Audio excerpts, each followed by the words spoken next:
우리 함께 기도하도록 하겠습니다.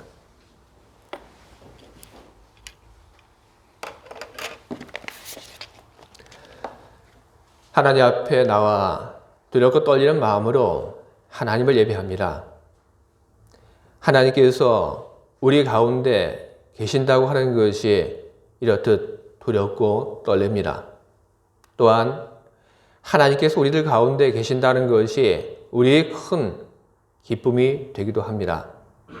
하나님 앞에 두려움과 떨림 그리고 기쁨으로 예배하는 우리를 하나님께서 바라보시며 우리에게 하나님 말씀을 전하고자 하시오니 이제 우리들이 마음을 열고 그리고 귀를 열고 하나님의 말씀을 듣기를 청합니다. 우리들이 하나님 말씀을 잘 듣게 하시고 그리고 우리들이 하나님 말씀을 잘 깨달을 수 있도록 성령을 통하여 우리를 도와주시고 이끌어 주시옵소서. 하나님 말씀을 따라 사는 우리 삶이 늘 즐겁게 하시고 그런 우리 모습이 하나님께는 큰 기쁨이 되게 하시옵소서. 예수 그리스도의 이름으로 기도합니다. 아멘. 여러분, 오늘은 종교개혁 주일입니다. 우리 개신교는 10월 마지막 주를 종교개혁 주일로 언제나 지키고 있습니다. 우리 개신교가 10월 마지막 주를 종교개혁 주일로 지킨다고 하는 것은 우리들이 16세기에 있었던 종교개혁의 정신을 잇는다는 그런 뜻입니다. 1517년 10월 31일 루터가 비텐베르크의 성당 정문에 95개의 질문을 내붙였습니다. 그리고 루터가 했던 이 사건이 계기가 되어서 종교개혁이 유럽에서 일어났습니다. 지금의 개신교는 이 사건을 기념해서 10월 31일을 종교개혁일로 그리고 10월 마지막 주일을 종교개혁 주일로 삼고 있습니다. 개신교가 16세기의 종교개혁의 계승자라고 해서 개신교가 16세기의 종교개혁의 정신만을 계승하는 것이냐 하면 그렇진 않습니다. 우리는 16세기 종교개혁의 계승자일 뿐 아니라 우리는 성경 속에 기록되어 있는 종교개혁의 계승자이기도 한 것입니다. 루터로부터 시작된 16세기의 종교개혁을 우리들은 일반적으로 종교개혁이라고 그렇게 부르곤 합니다. 하지만 성경에 있는 사건들을 우리들이 보게 될 때 우리는 성경에 있는 사건들 속에서 종교개혁이라고 부를 수 있는 여러 가지 사건들이 있다고 하는 것을 우리는 확인할 수 있습니다. 예를 들어서 요시아의 종교개혁, 그리고 오늘 우리가 함께 보고 있는 이 성경 속에 나와 있는 히스기야의 종교개혁. 우리들은 성경 속에 나와 있는 이 사건들을 가리켜서 종교개혁이라고 하는 말을 사용하는데 조금도 주저함이 없습니다. 그리고 종교개혁이라고 하는 말을 사용하고 있지는 않지만 성경 속에는 종교개혁이라고 할 수 있는 많은 사건들이 등장을 하고 있습니다. 하나님으로부터 십계명을 받아 백성들이 있는 곳으로 내려왔던 하나님의 종 모세. 그는 산 위에 있다가 산 아래로 내려와서 백성들이 하는 그 일들을 보고 그는 깜짝 놀랐습니다.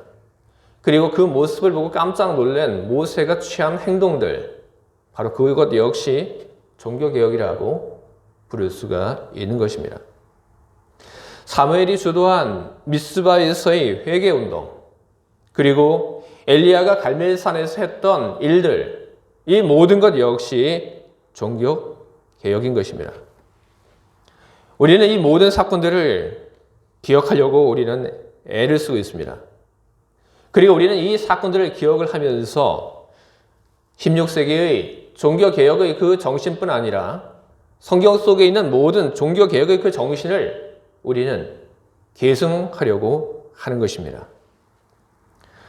우리가 종교개혁의 그 정신을 계승하려고 하는 것, 우리들이 종교개혁의 계승자라고 우리를 칭하는 것은 우월감을 갖기 위해서가 그런 것 아닙니다.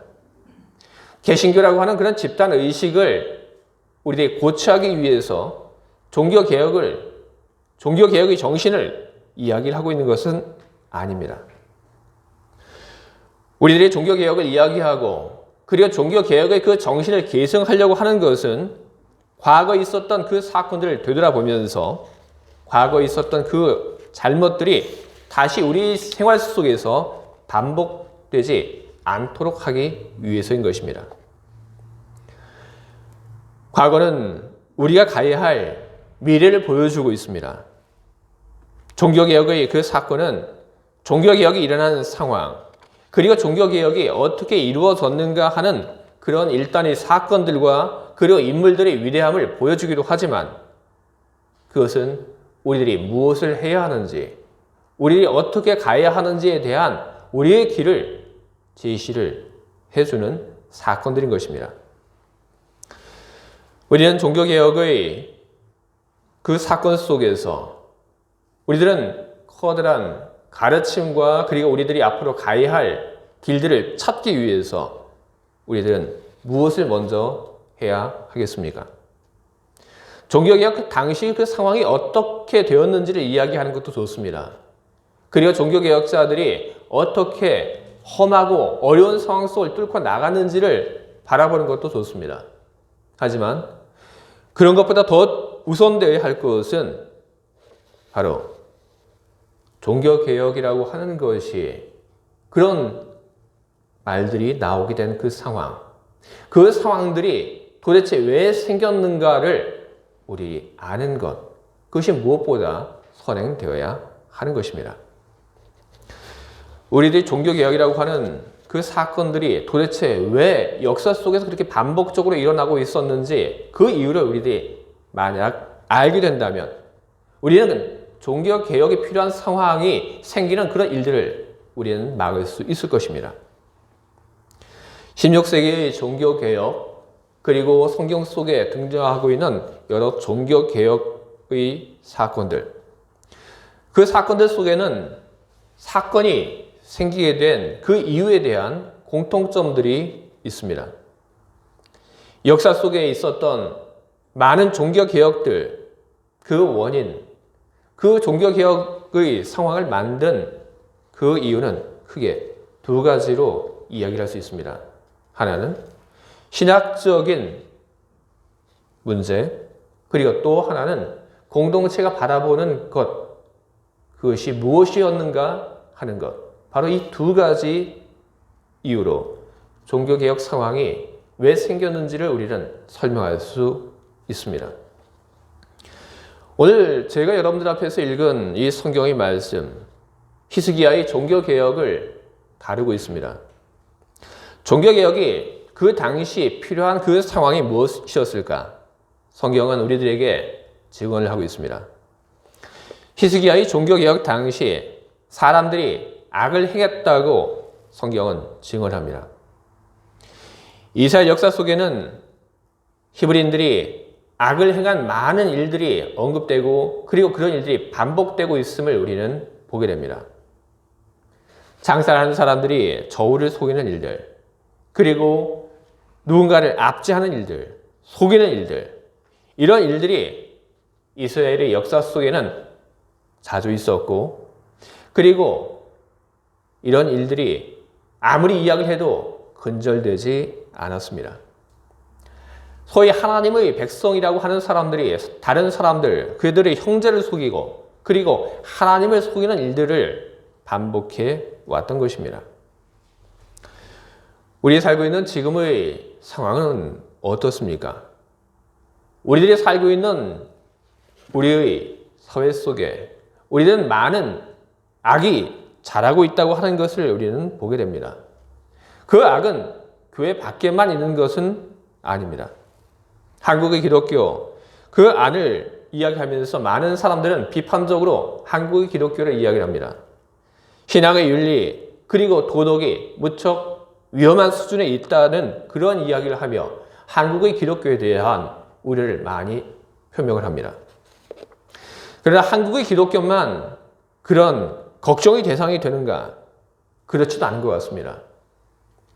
스위스, 독일, 이 안에 있는 교회의 그 지도자들의 일들을 보게 되면 역시 스위스 그리고 독일의 그 교회들 역시 윤리와 도덕의 그 위태함이라고 하는 그 문제에 있어서 자유로울 수는 없는 것 같습니다.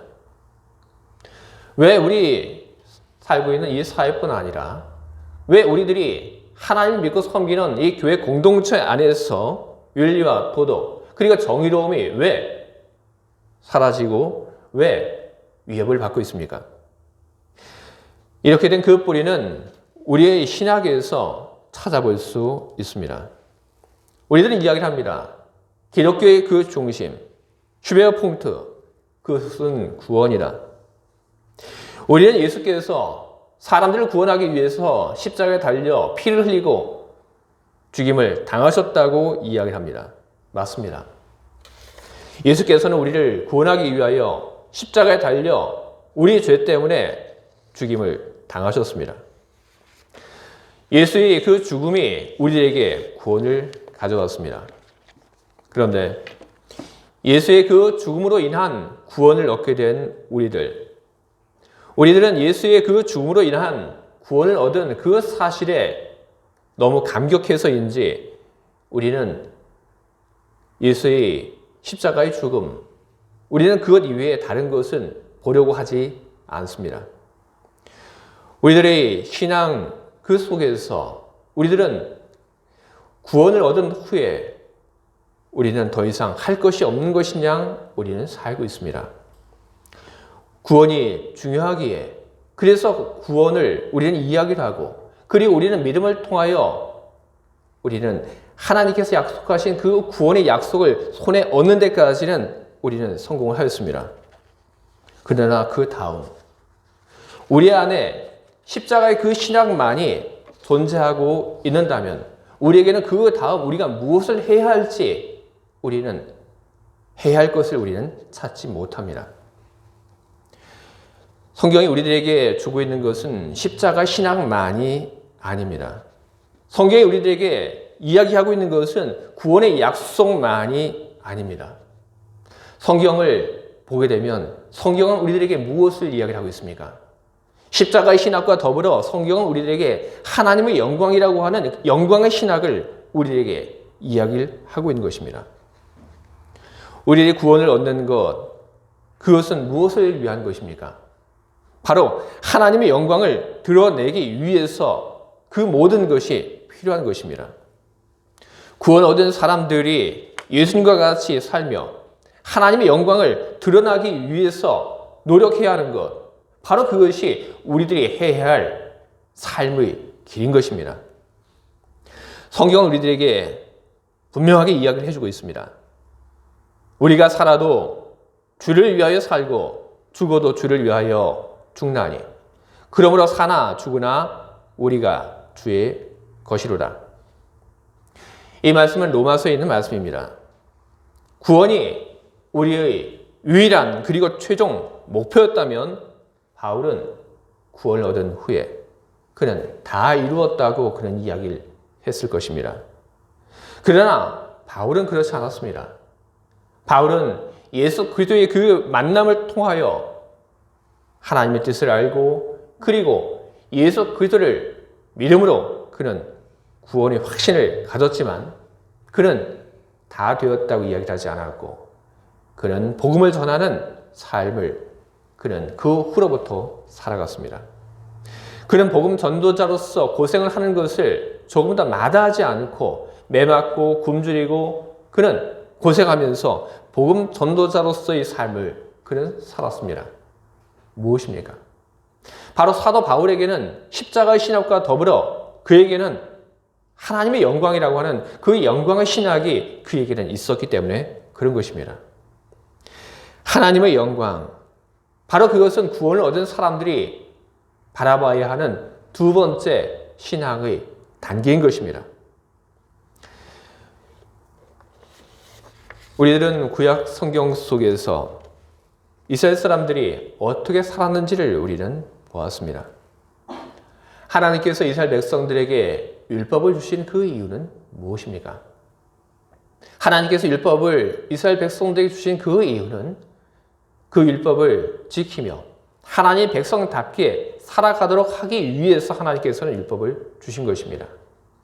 하지만 하나님의 율법을 받은 히브리인들은 그 율법을 제대로 지키지도 못했고, 그리고 그 율법 속에 담겨져 있는 하나님의 그 마음과 뜻을 그들은 전혀 이해하지도 못했습니다.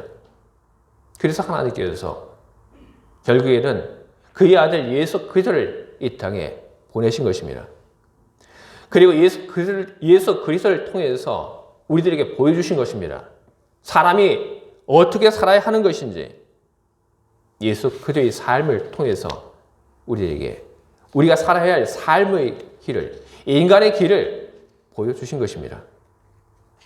인간이 지음을 받은 그 목적, 바로 하나님의 영광을 위하여 우리는 지음을 받았습니다. 고린도전서 10장 31절에서 또 이야기합니다. 그런즉 너희가 먹든지 마시든지 무엇을 하든지 다 하나님의 영광을 위하여 하라. 우리는 구원 중심의, 십자가 중심의 신학에서만 머무는 것이 아니라 우리는 한 손에는 십자가의 신학을 우리는 가지고 있어야 하고, 또 다른 한 손에는 우리는 하나님의 영광이라고 하는 그 영광의 신학을 우리는 가지고 있어야 하는 것입니다. 우리가 하나님의 영광이라고 하는 그 영광의 신학을 가지고 있어야지, 그래야지 하나님의 영광을 위해서 살려고 하는 그런 마음도 생기게 되는 것이고, 그리고 신앙 윤리도 생기게 되고 예수님처럼 살려고 하는 그런 노력도 생기게 되는 것입니다. 우리 안에 하나님의 영광을 위한 그런 삶을 살겠다라고 하는 그런 마음이 생각이 없다고 한다면 우리는 잘못된 길을 우리는 걷게 될 것입니다. 수없이 많은 종교개혁의 사건들 속에서 종교개혁이 필요했던 그 상황들이 나온 두 번째 이유를 찾게 되는데, 그것은 그 당시에 공동체들이 바라봤던 그 대상이 잘못되었기 때문에 종교개혁이 필요한 상황이 나오게 되었던 것을 볼 수 있습니다. 오늘 본문을 보게 되면 백성들이 하나님에게서 얼굴을 돌렸다, 이런 말이 나오고 있습니다. 그들이 하나님에게서 얼굴을 돌렸습니다. 눈을 돌렸습니다. 하나님에게서 얼굴을 돌리고 눈을 돌린 히브리인들, 그들의 눈은 도대체 무엇을 바라보았습니까? 그들의 눈은 이익을 바라보았습니다. 어떻게 하면 내가 이익을 많이 얻을 수 있을까? 그래서 속이는 일도 그들은 주저하지 않았습니다. 그렇다면 지금의 교회는 도대체 무엇을 바라보고 있습니까? 그리고 지금의 교회는 무엇을 바라보아야 하는 것입니까? 교회는 고통받는 사람들과 늘 함께 해야 하는 것입니다. 교회는 고통받는 사람들에게서 눈을 돌려서는 안 됩니다. 중세 카톨릭은 고통받는 사람들을 바라보지 않았습니다. 중세 카톨릭은 고통받는 사람들을 바라본 것이 아니라 교회 건물을 바라보았습니다. 그렇기 때문에 종교개혁이 필요한 상황이 생기게 된 것입니다. 교회 건물을 바라보았기 때문에 그 건물을 짓는 데 필요한 돈을 얻기 위해서 악을 눈감아주게 되었던 것입니다. 교회가 바라보아야 하는 것은 지금도 마찬가지입니다. 교회가 바라봐야 하는 것은 건물이 아닙니다. 교회가 바라봐야 하는 것은 사람들이고, 그리고 교회가 바라봐야 하는 것은 사람들 중에서도 특히 아파하는 사람들, 고통받는 사람들, 바로 그 사람들을 교회는 바라보아야 하는 것입니다. 어느 시대나 고통받는 사람들이 있습니다. 아무리 시스템이 발달하고 복지제도가 발달해도 그것은 항상 그렇습니다. 아무리 복지제도가 발달해도 그 복지제도 밖에 있는 사람들이 있습니다. 교회는 나라가 그리고 복지제도가 책임져 주지 못하는 사람들, 그 사람들에게 눈을 두어야 하는 것입니다. 고통받는 사람들, 그 누구도 안아주지 않는 사람들, 그 사람들을 안아주는 그런 역할을 교회는 해야 하는 것입니다. 만약 제도권 내에서 고통받는 사람들이 자기의 친구와 자기의 편을 얻지 못한다고 한다면 교회는 그들의 최후의 보루가 되어줘야 하는 것입니다. 여러분, 이것이 바로 예수의 정신인 것입니다. 성경을 보게 되면 예수님께서는 그렇게 삶을 살아가셨습니다. 그 누구도 눈여겨보지 않았던 사람들, 그 사람들의 친구가 되어주셨고 그리고 이웃이 되어주셨습니다. 예수님께서 그렇게 사신 그 삶을 통해서 예수님께서는 그의 제자들을 가르치셨습니다.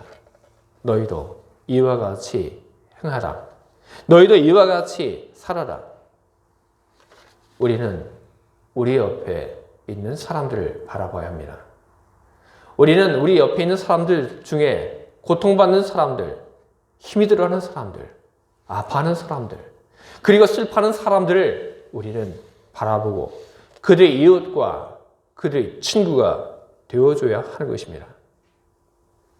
우리들이 힘들어하는 사람들을 위해서 할 수 있는 일들은 그다지 많지 않을 수도 있습니다.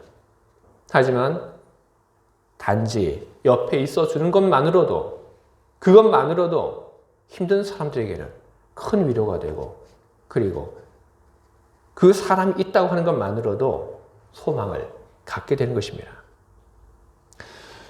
우리는 지금까지 우리들이 무엇을 바라보고 살아왔는지에 대한 반성을 해야 합니다. 그것은 비단 한소망 교회의 이야기만은 아닙니다. 모든 교회가 하나님의 교회입니다. 그렇기 때문에 우리는 우리 교회만 그렇지 않으면 된다 하는 그런 마음에서 우리는 좀 더 벗어나서 우리는 우리 시대에 있는 모든 교회들을 생각하며 걱정하는 그런 마음을 우리는 가져야 하는 것입니다. 지금까지 한국의 많은 교회들은 잘못을 했습니다. 성공을 위해서 가난한 사람들의 그 희생을 제대로 바라보지 않았고, 그리고 정치하는 사람들의 선전의 도구가 되어서 때로는 좌파를 위해서, 누군가는 또 우파 정권을 위해서 그렇게 대신 싸우기도 했습니다. 그리고 교회는 많은 가난한 사람들, 힘겨워하는 사람들, 그 사람들에 대해서 못 본 척하고 지나왔습니다.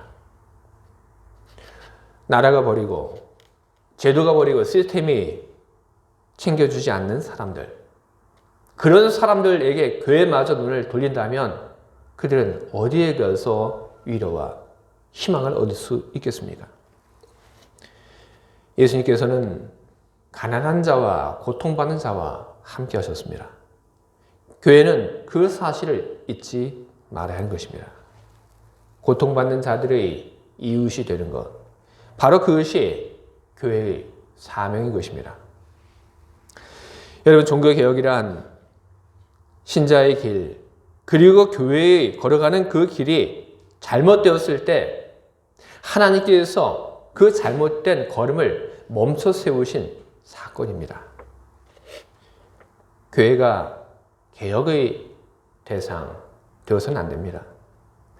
반대로 교회가 세상에 선한 영향력을 주는 그런 곳이 되어야 하는 것입니다. 루터로부터 시작된 16세기의 종교개혁, 그것은 종교개혁이었지만 그것은 종교 혹은 교회 안에만 영향을 준 것이 아닙니다. 루터로부터 시작된 16세기 종교개혁은 유럽의 정치, 경제, 그리고 사회 전반에 영향을 주었습니다.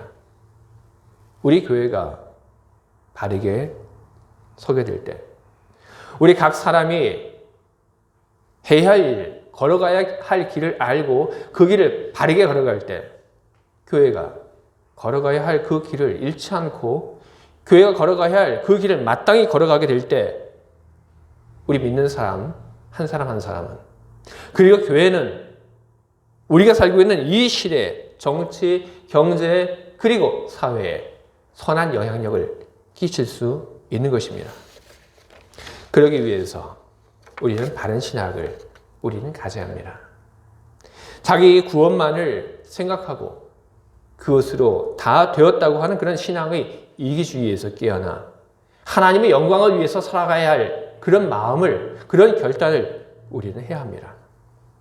그리고 예수님의 삶을 기억을 하면서 교회가 마땅히 바라봐야 할 것이 무엇인지 생각하고 가난한 사람들에게 대해서 눈을 돌리지 않는 그런 교회가 되어야 할 것입니다. 종교개혁자 루터는 그의 발언 때문에 보름스의 제국회의에 불려나갔습니다. 그리고 그는 많은 위정자들 앞에서 그가 가졌던 그의 생각과 그의 발언을 취소하라고 하는 그런 회유를, 그리고 그런 강요를 그는 받았습니다. 그런데 그런 회유 앞에서, 그런 강요 앞에서 그는 굴하지 않고 그는 그의 발언을 처리할 수 없다고 이야기를 하고 그는 이렇게 기도했습니다. 나는 여기에 서 있다. 나는 달리 할 수 없다. 하나님이 나를 도우소서. Hier stehe ich. Ich kann nicht anders. Gott hilfe mir. 아멘. 신앙의 길을 걸을 때 여러분, 그 길은 어려움이 기다리고 있는 그런 길들입니다. 하지만 올바른 길을 걸어가는 사람, 올바른 길을 걸어가는 교회, 그 교회에 하나님께서는 함께 하시고 도우실 것입니다. 우리는 올바른 길을 걸어가는 것 이외에 우리는 달리할 수 없습니다. 올바른 신앙의 길, 올바른 교회의 길을 찾고 걸어가는 여러분 모두와 그리고 우리 교회에 하나님의 도움이 언제나 함께하기를 주님의 이름으로 축원드립니다. 아멘. 기도하겠습니다.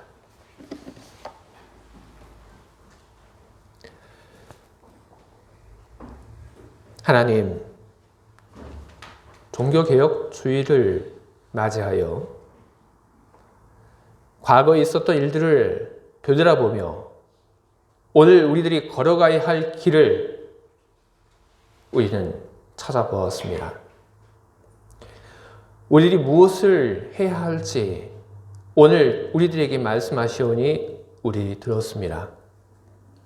우리 들은 것을 가지고 우리의 삶으로 옮기며 살게 하시옵소서.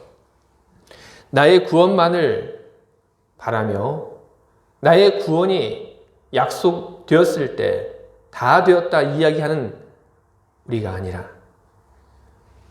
우리를 죄 가운데서 구원하신 하나님을 생각하며 하나님의 영광을 위하여 살아가야 한다는 그런 마음 품고 그 마음으로 살아가는 우리들 되게 하시고, 우리들이 모인 교회는 예수님께서 그렇게 하셨던 것처럼 마땅히 바라봐야 할 대상을, 사람들을, 가난한 사람들을, 고통받는 사람들을 바라보며 그들의 친구와 이웃이 되는 길을 걸어가게 하시옵소서. 우리들이 마땅히 해야 할 바를 하게 하시고 우리들이 마땅히 걸어가야 할 그 길을 걸어가게 우리의 길을 이끌어 주시옵소서. 그 길이 힘들지라도 우리는 달리할 수 없습니다. 주님이 바라시는 그 길을 걸어가는 우리를 바라보시며 우리를 도와주시옵소서. 예수 그리스도 이름으로 기도합니다. 아멘.